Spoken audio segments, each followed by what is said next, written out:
Hello everyone, welcome back to my channel Study with Pankaj Sir. Today we are discussing about organization life cycle. आज जो हम discuss करेंगे organisation life cycle के बारे में discuss करेंगे। देखिए ऑर्गेनाइजेशन लाइफ साइकिल क्या होता है। जिस तरीके से ह्यूमन बीइंग की लाइफ साइकिल है उसी तरीके से ऑर्गेनाइजेशन की भी एक लाइफ साइकिल होती है। जैसे एक बेबी बोर्न होता है, उसके बाद स्टडी करता है, फिर यंग हो जाता है, जॉब करने लग जाता है, फिर उसकी मैरिज हो जाती है, फिर उसके बाद क्या होता है, एक टाइम ऐसा आता है कि वो क्या हो जाता है, एक ओल्ड स्टेज पे आ जाता है, और एक वक्त ऐसा आता है कि उसकी जो लाइफ है ख़त्म हो जाती है। इसी तरीके से ऑर्गेनाइजेशन की भी लाइफ साइकिल है जो हम डिस्कस करेंगे। देखिए the organizational life cycle is the life cycle of an organization from its creation to termination. Organization life cycle का मतलब ये है कि ऑर्गेनाइजेशन की भी एक लाइफ साइकिल है from its creation to termination, कि ऑर्गेनाइजेशन स्टार्ट होने से लेके एंड तक की ऑर्गेनाइजेशन की भी एक लाइफ है। Organization move from one stage to another because the fit between organization and its environment is so inadequate that either the organization's efficiency and or effectiveness is seriously impaired or organization's survival is threatened। देखिए organisation की भी एक life cycle है।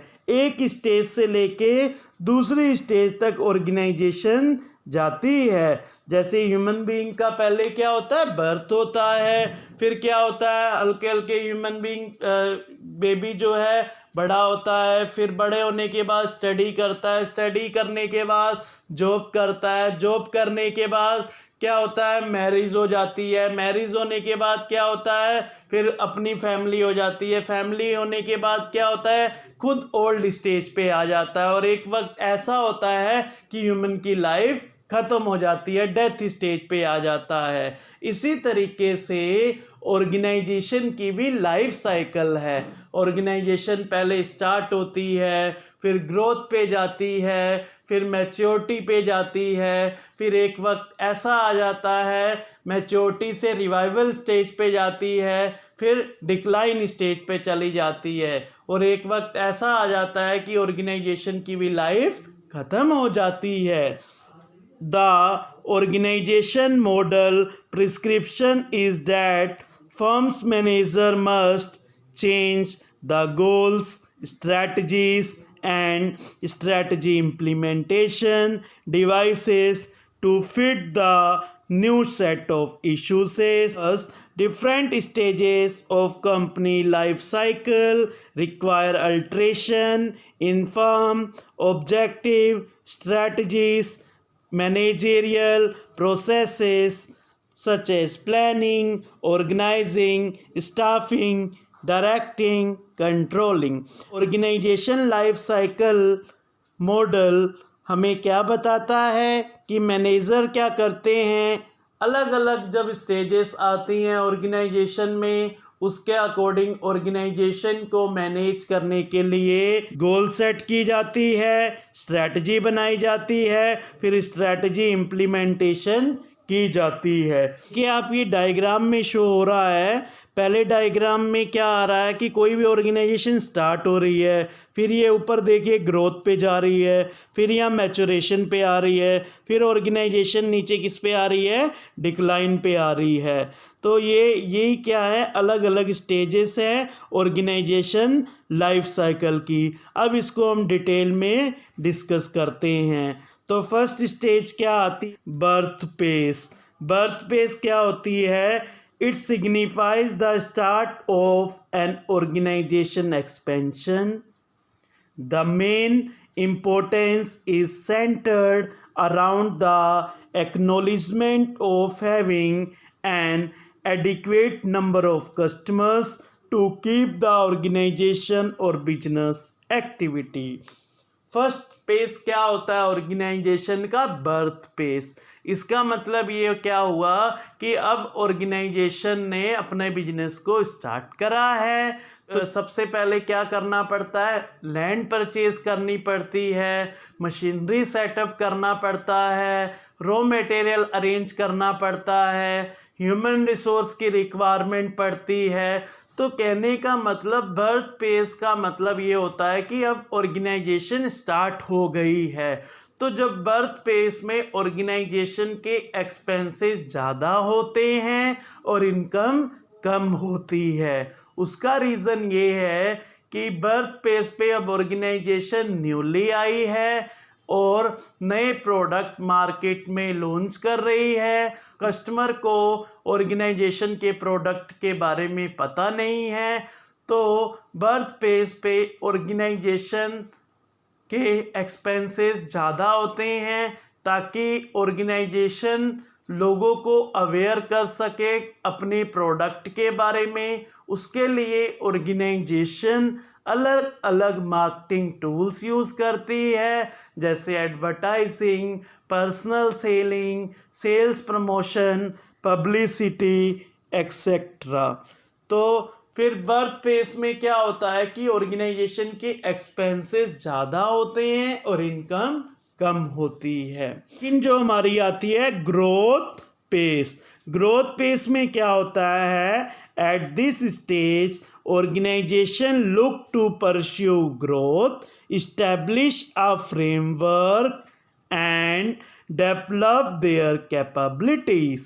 There is a focus on regularly setting target for the organization with the main aim being to generate sufficient revenue for survival and expansion. देखिए growth pace में क्या होता है, ऑर्गेनाइजेशन देखती है कि मैं अब कैसे ग्रोथ करूं, ग्रोथ के लिए क्या क्या स्ट्रेटजी बनाऊं ताकि जो है मेरा ऑर्गेनाइजेशन का ज़्यादा प्रोडक्ट बिके और मुझे ज़्यादा प्रॉफिट हो। बर्थ पेस में ऑर्गेनाइजेशन ने क्या करा? लोगों को प्रोडक्ट के बारे में अवेयर करा। ग्रोथ पेस में क्या हुआ? लोग अब प्रोडक्ट के बारे में अवेयर हो चुके हैं, लोग कंपनी के प्रोडक्ट अब खरीदना स्टार्ट कर दिया है और उससे क्या हुआ? ऑर्गेनाइजेशन को बहुत प्रॉफिट हो रहा है। तो ऑर्गेनाइजेशन किस पेस में पहुंच गई है? ग्रोथ पेस में पहुंच गई है। जैसे ये डायग्राम देखो, ये नीचे से ऐसे ऊपर की ओर जा रहा है, इसको हम क्या कहते हैं? ग्रोथ पेस कहते हैं। तो ग्रोथ पेस का मतलब ये होता है कि ऑर्गेनाइजेशन इस कंडीशन में आ गई है कि ऑर्गेनाइजेशन की सेल अच्छी हो रही है और ऑर्गेनाइजेशन को प्रॉफिट भी हो रहा है। इसका रीज़न ये है कि ऑर्गेनाइजेशन जो है कॉम्पिटिटर के सामने अच्छा प्रोडक्ट लाई है, कस्टमर की नीड को सेटिस्फाई कर रही है, इसीलिए ऑर्गेनाइजेशन के प्रोडक्ट ज़्यादा से ज़्यादा मार्केट में सेल हो रहे हैं। Next phase is maturity phase. This stage signifies the organization entering a more formal hierarchy of management. At this time, the structure and processes are formalized as management is separated from ownership, which, however, may not be in case of small and medium-sized organization. A frequent problem encountered at this phase would be those associated with red tape. देखिए maturation pace का मतलब ये होता है कि organisation जो है एक लेवल पे पहुंच चुकी है, यानी कि ऑर्गेनाइजेशन का अब प्रॉफिट भी एक जगह रुक गया है और सेल भी एक जगह हो गई है, स्थिर हो गई है। उसका रीज़न ये होता है कि ऑर्गेनाइजेशन के सामने कोई कॉम्पिटिटर और अच्छे प्रोडक्ट ले आया है, इसीलिए ऑर्गेनाइजेशन का जो प्रॉफिट है एक जगह रुक गया है। जैसे ये डायग्राम में शो हो रहा है, ये जो स्टेज है इसको हम क्या कहते हैं, मैच्योरेशन फेज कहते हैं। इस पोजीशन में क्या होता है, ऑर्गेनाइजेशन का प्रॉफिट भी एक जगह रुक गया है और सेल भी कम हो रही है। उसका रीज़न ये होता है कि ऑर्गेनाइजेशन के सामने कॉम्पिटिटर और अच्छी क्वालिटी के प्रोडक्ट ले आया है।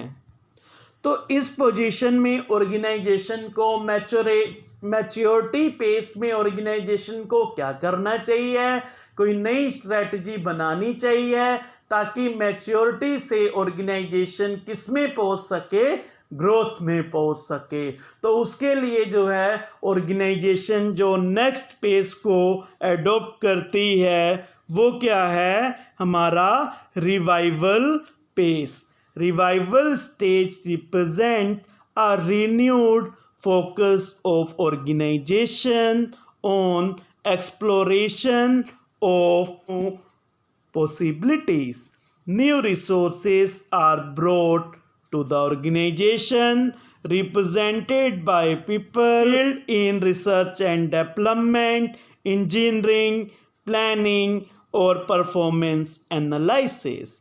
The organization that successfully goes through revival stage experience further growth or being stabilized in mature stage once more. जब देखो ऑर्गेनाइजेशन मैच्योरिटी पेस पे पहुंची तो ऑर्गेनाइजेशन अगर सही स्ट्रेटजी बनाएगी, दोबारा से अपनी स्ट्रेटजी को रिन्यू करेगी, चेंजेस लाएगी, सामने वाला कॉम्पिटिटर अगर अच्छी क्वालिटी के प्रोडक्ट ले आया है तो ऑर्गेनाइजेशन भी अपनी स्ट्रेटजी में इम्प्रूव करके अपने प्रोडक्ट में सुधार लाएगी। तो क्या होगा, ऑर्गेनाइजेशन दोबारा मैच्योरिटी पेस से कन्वर्ट होके ग्रोथ पेस में जा सकती है। लेकिन अगर ऑर्गेनाइजेशन रिवाइवल पेस पे ध्यान नहीं देगी तो ऑर्गेनाइजेशन किस पेस पे पहुंच जाएगी, डिक्लाइन पेस पे। के लास्ट पेस क्या होता है, decline phase. The decline is identified by focus on political agenda and authority within an organization, whereby individuals start to become preoccupied with personal objectives instead of focusing on objective of organization itself. This slowly destroy the functionality and feasibility of the entire organization. Attempt to change as strongly opposed or not successful. देखिए, decline pace का मतलब ये होता है कि organisation के product बिकने बंद हो चुके हैं और ऑर्गेनाइजेशन को प्रॉफिट भी कम होने लग गया है। इसका रीज़न ये है कि कॉम्पिटिटर अब मार्केट में और अच्छे प्रोडक्ट ले आया है, इसलिए अब ऑर्गेनाइजेशन के प्रोडक्ट बिकने कम हो गए हैं। ये डायग्राम में शो हो रहा है, जैसे नीचे को आ रहा है डाउनवर्ड का, तो ये हमारी क्या है, डिक्लाइन पेस। डिक्लाइन पेस में क्या होता है, ऑर्गेनाइजेशन की सेल कम हो जाती है और अब ऑर्गेनाइजेशन इस पोजीशन पे आ गई है कि ऑर्गेनाइजेशन को अपना बिजनेस बंद करना होगा या दोबारा से अपना बिजनेस स्टार्ट करना होगा। उसके लिए न्यू स्ट्रैटेजी बनानी होगी। आजकल के कॉम्पिटिटिव एरा में जिस तरीके से कॉम्पिटिटर प्रोडक्ट बना रहे हैं उसके अकॉर्डिंग अगर ऑर्गेनाइजेशन दोबारा से अपने बिजनेस को स्टार्ट करना चाहती है, उसके अकॉर्डिंग अगर अपने बिजनेस में वर्क करेगी तो दोबारा से ऑर्गेनाइजेशन मार्केट में अपना प्रोडक्ट लॉन्च कर सकती है। So this is about organization life cycle. I hope आपको ये वीडियो समझ आई होगी। Please like, share and subscribe my channel and also press the bell icon. Thank you. Have a nice day. है।